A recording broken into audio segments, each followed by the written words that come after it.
With planet-warming carbon dioxide levels the highest they've been in nearly 3 million years, many farmers say they've been battling record-breaking high temperatures that affect their crops. One farmer in Illinois is taking part in an unusual experiment to try to cut carbon emissions while improving his soil and crops. This past winter, Roxana Saberi got an up-close look at the process at its earliest stage.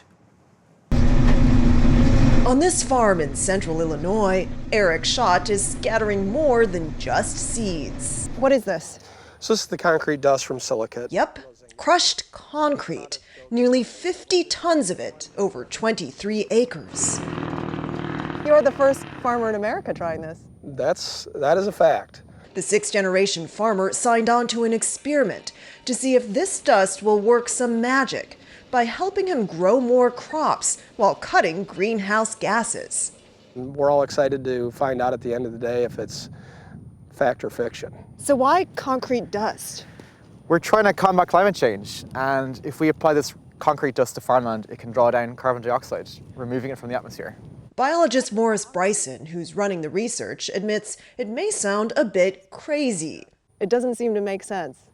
I guess it doesn't. It may be counterintuitive. It's a grey, man-made material. After all, cement, the main ingredient in concrete, is responsible for nearly 7% of the world's planet-warming carbon dioxide emissions. But Bryson says he and his company, called Silicate, are simply trying to speed up a natural process known as weathering. That's when, over millions of years, rain breaks down rocks, causing them to release elements that can capture carbon dioxide from the atmosphere and store it. In recent years, scientists have tried to help rocks capture more carbon faster by grinding them up and spreading them across large surface areas. And we're taking the leftover concrete and putting it to work. Bryson says his company is the first to experiment spreading concrete on farmland. He says it's already working on much smaller barley fields in his native country of Ireland. If in theory our material is drawing in the CO2, we should see not much CO2 in those gases. Now he hopes these high-tech sensors will prove it works here too. We really need to know the net effect on CO2 from measuring the results on a long-term basis. Clara Blattler is a geochemistry professor at the University of Chicago. We also need to know what are some of the side effects, both positive and negative.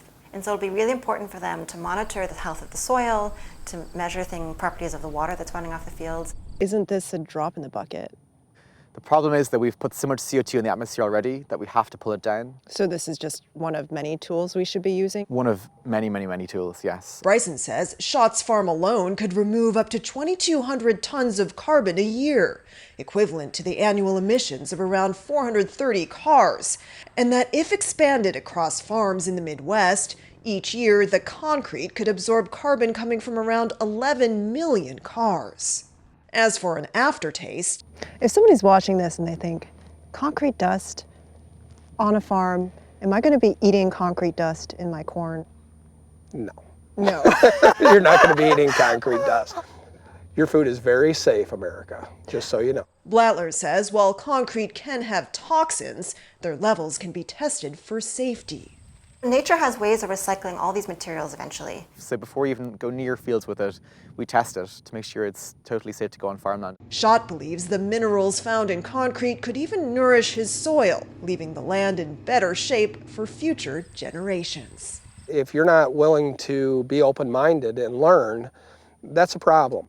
If you do business like your grandfather did, that's not going to really set up your children and grandchildren for success. So you might be paving a new path with concrete dust. We will see. For CBS Saturday Morning, Roxana Saberi, Buckingham, Illinois. What an irony that the problem, the CO2 problem, becomes the solution if it works. We'll see. But if you are spreading the concrete dust on the crops, aren't you then eating that eventually? What he's saying is that you are not, that you're testing the toxic levels of that there's dust in the air. Are you necessarily eating it? Possibly not. I'm not an expert on this. We do put pesticides on in it. Of course. Right, yeah. No doubt about it. And he said it is a drop in the bucket. But if you build up a lot of drops and you get a full bucket. That's the whole thing, right? Every time we talk about something and say that it's just a drop in the bucket, it matters.